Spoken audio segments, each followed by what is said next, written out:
Hello friends, welcome back. This is Sanjeev Tiwari and you are watching our educational channel Utthaan the Rising.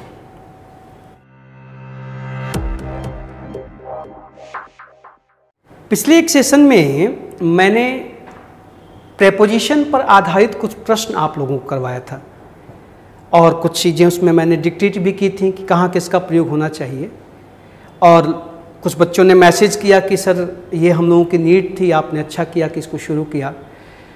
तो फिर मुझे लगा कि हम प्रश्नों के माध्यम से तो ठीक है चर्चा करते हैं, लेकिन क्यों ना जब प्रेपोजिशन पे हम चर्चा शुरू कर चुके हैं तो प्रश्नों को करने से पहले कुछ बेसिक बात प्रेपोजिशंस के बारे में, जो उसकी जो बेसिक स्ट्रक्चर है, उसका जो उपयोग है, उसका जो मायने हैं वो समझ लिया जाए तो फिर आगे बढ़ा जाए तो बेहतर होगा। तो मैं सोच रहा हूँ कि ज़रा शुरू से शुरू कर लिया जाए प्रेपोजिशन को, है ना। तो आइए ज़रा आपको मैं प्रेपोजिशन से संबंधित कुछ बेसिक बातों के बारे में बता दूँ, फिर चर्चा आगे चलती रहेगी। और ग्रामर की जो सेशंस होंगे उसको मैंने सोच लिया कि ऑल्टरनेट होगा। मैं अभी आर्टिकल की भी चर्चा कर रहा हूँ, तो आपको ऑल्टरनेट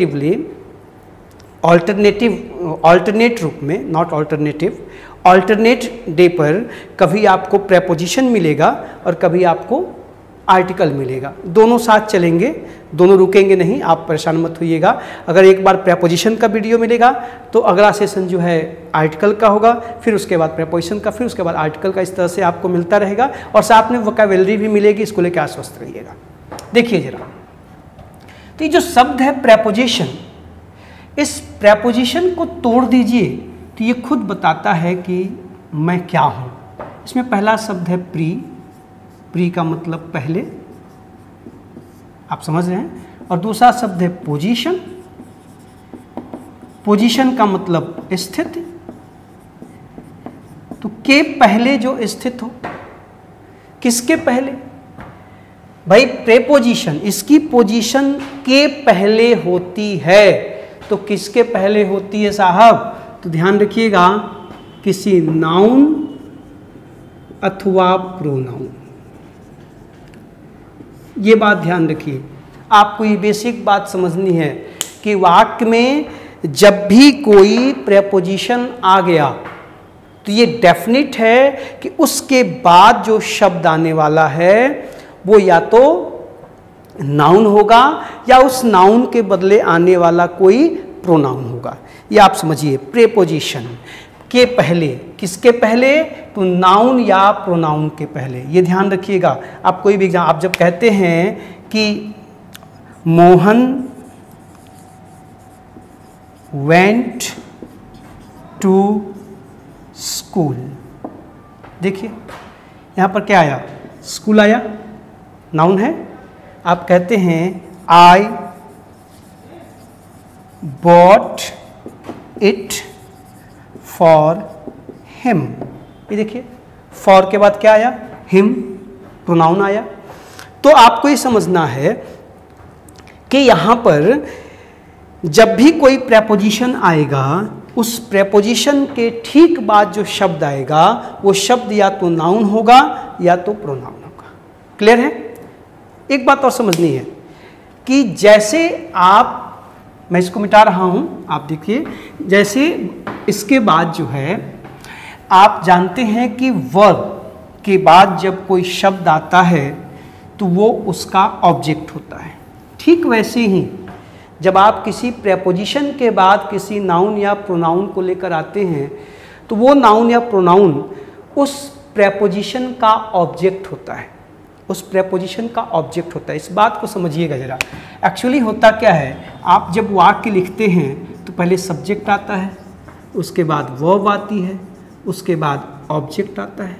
ये एक सामान्य सा वाक्य की बनावट है, वाक्य का स्ट्रक्चर है, सेंटेंस का स्ट्रक्चर है। आप समझ रहे हैं? आप जब इस तरह से लिखते हैं तो ये जो वर्ब होती है ये जनरली ट्रांजिटिव होती है। ये ट्रांजिटिव, जिसको आप हिंदी में सकर्मक क्रिया कहते हैं, जिसको आप सकर्मक कहते हैं हिंदी में ट्रांजिटिव। तो अगर वर्ब ट्रांजिटिव होगी तो उसके ठीक बाद ऑब्जेक्ट आएगा। जैसे she teaches me, I helped her, ये देखिए वह मुझे पढ़ाती है, मैंने उसकी सहायता की। यहाँ पर ये जो मी है इस वर्ब का ऑब्जेक्ट है, ये जो हर है इस हेल्प क्रिया का ऑब्जेक्ट है। ये ट्रांजिटिव वर्ब्स हैं। तो ट्रांजिटिव वर्ब्स के बाद ऑब्जेक्ट सीधे रखे जाते हैं। कभी भी ट्रांजिटिव वर्ब के साथ कोई प्रेपोजिशन नहीं आता। पहली चीज़ तो समझिए कि प्रेपोजिशन चाहे टू हो, इन हो, ऑन हो, फॉर हो, बाई हो, कुछ भी आप यूज़ करते हैं तो किसी वर्ब के बाद, हालांकि सिर्फ वर्ब के बाद ही प्रेपोजिशन नहीं आते, एडजेक्टिव्स के बाद भी आते हैं, नाउन्स के बाद भी आते हैं, वो चर्चा बाद में होगी। अभी शुरुआत में बेसिक बात समझिए कि हम जब कोई वाक्य लिखते हैं तो इस वाक्य किसी भी सेंटेंस की जो बेसिक स्ट्रक्चर होता है वो क्या होता है कि सब्जेक्ट आता है, वर्ब आता है, ऑब्जेक्ट आता है। अगर ये ऑब्जेक्ट इस वर्ब के ठीक बाद डायरेक्टली आ गया, बीच में कोई प्रेपोजिशन नहीं आया, तो ये ट्रांजिटिव वर्ब है। ये बेसिक स्ट्रक्चर होता है। लेकिन यहाँ पर ये जो वर्ब आई है, ये वर्ब और इस वर्ब के बाद आने वाला नाउन या प्रोनाउन क्या होगा, इसका ऑब्जेक्ट होगा, ऑब्जेक्ट होगा। क्लियर है? इसलिए सकर्मक क्रिया कहलाती है। लेकिन यहाँ ये जो वर्ब आई है, ये वर्ब ट्रांजिटिव के बजाय इनट्रांजिटिव भी तो हो सकती हैं, अकर्मक क्रिया हो सकती है। तो जैसे ही ये वर्ब इनट्रांजिटिव होती है साहब, तो फिर वाक्य की बनावट बदल जाती है। तब सब्जेक्ट आता है, उसके बाद वर्ब आती है, उसके बाद कोई प्रेपोजिशन आता है और तब इसके बाद कोई नाउन आता है। सॉरी, ऑब्जेक्ट कहिए, नाउन क्यों कहेंगे, ऑब्जेक्ट आता है, क्योंकि वो नाउन प्रोनाउन कुछ भी हो सकता है, ऑब्जेक्ट आता है। अब ये देखिए, ये भी एक स्ट्रक्चर होगा सेंटेंस का, और ऐसा जब होता है तो ये जो वर्ब होती है इसको इनट्रांजिटिव वर्ब कहा जाता है, इसको इनट्रांजिटिव, इसी को हिंदी में आप अकर्मक क्रिया कहते हैं। ठीक है? अब ये तय हो गया कि यहाँ अगर प्रेपोजिशन आ गया तो ये वर्ब अकर्मक होगी। तो जब ये वर्ब अकर्मक है अर्थात ये कर्म को नहीं लेती है, जाहिर सी बात है, तो यहाँ पर ये जो ऑब्जेक्ट आता है, ये ऑब्जेक्ट इस प्रेपोजिशन का ऑब्जेक्ट होता है, इस वर्ब का नहीं। आई रिपीट, ये जो ऑब्जेक्ट है ये इस प्रेपोजिशन का ऑब्जेक्ट होता है, इस वर्ब का ऑब्जेक्ट नहीं होता। इसलिए यहाँ पर जो भी नाउन या प्रोनाउन आएगा वो ऑब्जेक्टिव केस में होगा, कर्म कारक में होगा, कर्ता कारक में नहीं हो सकता, क्योंकि ये इसका ऑब्जेक्ट है। अर्थात प्रेपोजिशन के बाद, फिर से इसको समझिए, प्रेपोजिशन के बाद आने वाला शब्द नाउन होता है या उस नाउन के बदले आने वाला प्रोनाउन होता है, और वो हमेशा ऑब्जेक्टिव केस में होता है, कर्म कारक में होता है, क्योंकि वो उस प्रेपोजिशन का ऑब्जेक्ट होता है। तो अब आप जब कहेंगे यहाँ पर तो आपको सावधानी क्या बरतनी है? सावधानी ये बरतनी है कि नाउन का ऑब्जेक्ट तो नाउन ही होगा, वहाँ पर परेशानी नहीं होगी। जब प्रोनाउन आएगा तो आपको ध्यान रखना है कि ऑब्जेक्टिव और नॉमिनेटिव, कर्ता और कर्म कारक का ध्यान रखना होगा। अब आप अगर कहते हैं कि दे बॉट, अच्छा यहाँ पर नहीं, ये तो ट्रांजिटिव वर्ब भी है, ये एग्जाम्पल ठीक नहीं होगा। आप इसको देखिए, जैसे आप कहेंगे कि दे लाफ्ड एट मोहन, ये देखो। अब यहाँ पर ये जो मोहन आया, नाउन आया, देखिए एट का ऑब्जेक्ट है, प्रेपोजिशन के बाद आया, ये मोहन ऑब्जेक्टिव केस में है, कर्म कारक में है, कर्ता कारक में नहीं है। इस मोहन के बदले आप हिम का प्रयोग करेंगे, ही का प्रयोग नहीं करेंगे। या शी स्पोक टू मी, यहां पे ध्यान दीजिए, टू मी, आप इस मी की जगह यदि आई का प्रयोग करेंगे तो गलत होगा। क्यों? क्योंकि ये ऑब्जेक्टिव केस में होना चाहिए, आप यहाँ पे नॉमिनेटिव केस का प्रयोग नहीं कर सकते। इसलिए आप कहेंगे कि बिटवीन यू एंड मी, तो ये करेक्ट है। यदि आपने कहा बिटवीन यू एंड आई, तो ये गलत होगा। आप यहाँ पर आई का प्रयोग नहीं कर सकते, मी का प्रयोग होगा। यू का ऑब्जेक्ट तो यू ही होता, आपको पता है। क्यों? क्योंकि ये जो बिटवीन है ये प्रेपोजिशन है और प्रेपोजिशन के बाद आप कहेंगे अमंगस्ट अस, तो करेक्ट। यदि आपने लिखा अमंगस्ट वी तो इनकरेक्ट, क्योंकि अमंगस्ट प्रेपोजिशन है। अमंगस्ट, अमंग, इनकी चर्चा आगे होगी, इनमें क्या अंतर होता है, अभी आप परेशान मत होइएगा। अमंग भी होता है, अमंगस्ट भी होता है, ठीक है। तो अमंगस्ट के साथ अस आएगा, अमंगस्ट के साथ आप वी का प्रयोग नहीं कर सकते। क्यों? ये बेसिक बात, पहली बात आपको ध्यान रखनी है कि प्रेपोजिशन के बाद आने वाला नाउन या प्रोनाउन हमेशा ऑब्जेक्टिव केस में होता है, उसका कारक जो होता है ऑब्जेक्ट में होता है। तो चूंकि यहाँ पर सावधानी क्या बरतनी है कि नाउन का ऑब्जेक्ट तो नाउन ही होगा, मोहन का मोहन होगा, सोहन का सोहन होगा।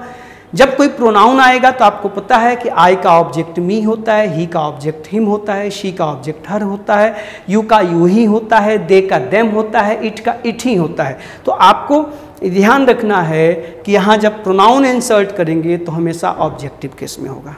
क्लियर?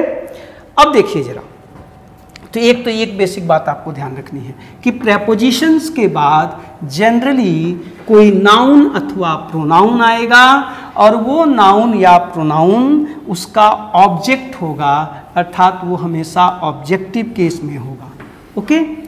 अब आप में से कुछ लोग परेशान होंगे कि सर जी बार बार नाउन प्रोनाउन की बात कर रहे हैं, हम लोग तो प्रेपोजिशन के बाद वर्ब भी देखे हैं। बिल्कुल सही बात है, आप किसी प्रेपोजिशन के बाद वर्ब को देखे होंगे, लेकिन जब भी आप किसी प्रेपोजिशन के बाद वर्ब को लेके आएंगे तो उस वर्ब के साथ आप तुरंत क्या करेंगे?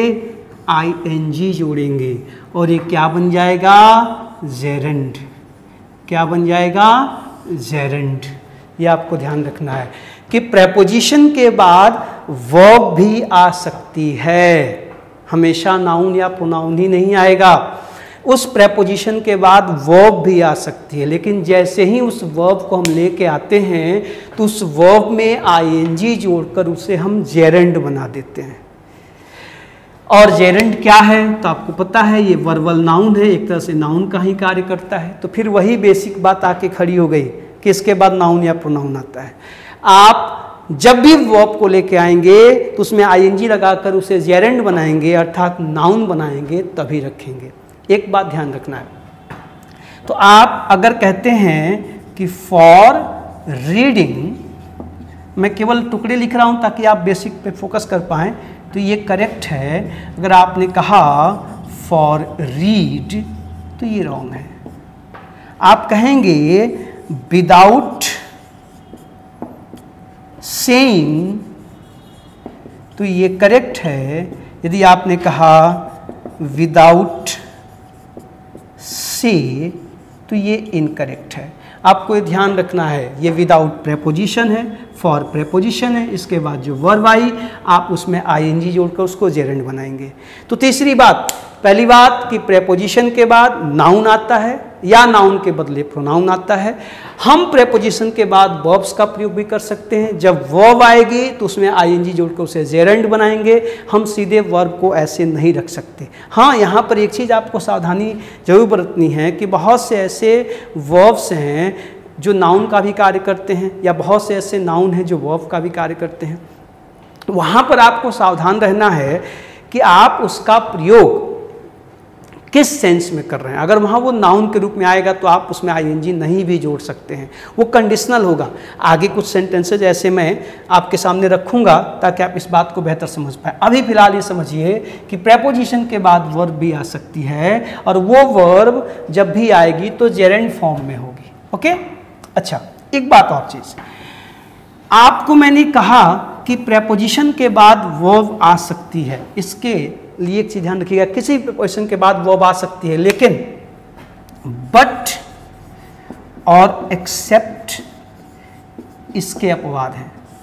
आपको पता है एक्सेप्ट एक प्रेपोजिशन है और हम कभी कभी एक्सेप्ट के सेंस में बट का प्रयोग भी करते हैं। बट भी कभी कभी प्रेपोजिशन की तरह प्रयोग होता है। आजकल हालांकि इसको लोग कंजंक्शन ही ज़्यादा मानते हैं, पुराने ज़माने में प्रेपोजिशन के रूप में भी प्रयोग किया जाता था, ठीक है। अब ये बेसिकली कंजंक्शन के रूप में प्रयोग होता है। तो जब हम बट का प्रयोग प्रेपोजिशन के रूप में एक्सेप्ट के सेंस में करते हैं तो इसके बाद वर्ब नहीं आता, ये ध्यान रखिएगा। यही आपको कि प्रेपोजिशंस के बाद वर्ब्स आती हैं और जेरेंड फॉर्म में आती हैं, लेकिन बट और एक्सेप्ट इसके अपवाद हैं। इनके बाद कभी भी किसी वर्ब का प्रयोग नहीं किया जाता। इसके बाद आने वाला शब्द या तो नाउन होगा या तो प्रोनाउन होगा, या तो प्रोनाउन होगा, ठीक है। Except him, except you, except Ram, except for Mohan. आप इसके बाद कभी जेरेंड लेकर मत आइएगा। But and except are never followed by a gerund, by a verb. Clear है? अच्छा, तो ये चीज आपको मैंने चर्चा की कि प्रेपोजिशन के बाद जनरली नाउन आते हैं या तो प्रोनाउन आते हैं या तो जेरेंड आते हैं। अर्थात प्रीपोजिशन जो प्रेपोजिशन है इसकी पोजीशन किसी नाउन या प्रोनाउन से पहले होती है, ये तय हो गया। लेकिन इस पोजीशन में बदलाव भी हो सकता है, इस पोजीशन में बदलाव हो सकता है। वो बदलाव क्या है? क्या हम किसी प्रेपोजिशन को नाउन या प्रोनाउन के बदले कहीं और भी रख सकते हैं?